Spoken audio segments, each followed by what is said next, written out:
તારીખ 14મી ફેબ્રુઆરીની સમગ્ર વિશ્વમાં વેલેન્ટાઇન ડે તરીકે ઉજવણી કરવામાં આવે છે, પરંતુ ભરૂચ પાંજરાપોળ ખાતે સનાતન સંસ્કૃતિને ટકાવવા માટે માતૃપિતૃ પૂજન દિવસ તરીકે ઉજવણી કરવામાં આવી હતી। આ પ્રસંગે રાષ્ટ્રીય સ્વયંસેવક સંઘના સર કાર્યવાહક કૌશલ પટેલ, વિશ્વ હિન્દુ પરિષદના વિરલ દેસાઈ, નીલકંઠનગર પ્રાથમિક શાળાના આચાર્ય માયાબેન જાદવ તેમજ પાંજરાપોળના ટ્રસ્ટી મહેન્દ્ર કંસારા સહિતના આગેવાનો ઉપસ્થિત રહ્યા હતા।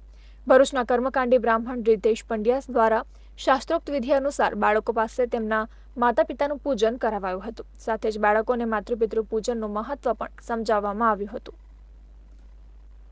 એ આપણી ભારતીય સંસ્કૃતિ અને સનાતન ધર્મ જે છે એના વિશે વધુ ને વધુ માહિતગાર થાય। વિદેશી આક્રમણો અને અન્ય જે દાબેરી જે સામ્યવાદી વિચારસરણીના લોકો દ્વારા જે આપણા ઇતિહાસને વિકૃત કરવામાં આવ્યો છે એને મૂળ સ્થિતિ પર મૂકીને ભારતને વિશ્વગુરુ બનાવવાની દિશામાં આપણે જે કરવાના છે એમાં મહત્વનું કામ એ છે કે આપણા દરેક ઘરના યુનિટની અંદર માતા પિતાનું જે મહત્વ, માતા પિતાની ઉપયોગિતા અને એમનું માન સન્માન જળવાય તો સમાજમાં જે કંઈ કલંકો છે તો તે તમામ કલંકો નાબૂદ થાય અને કુટુંબ જીવન ખૂબ શાંતિથી અને સરળતાથી વીતે એના માટે આજનો માતૃપિતૃ પૂજન દિવસની ઉજવણી કરવામાં આવી છે।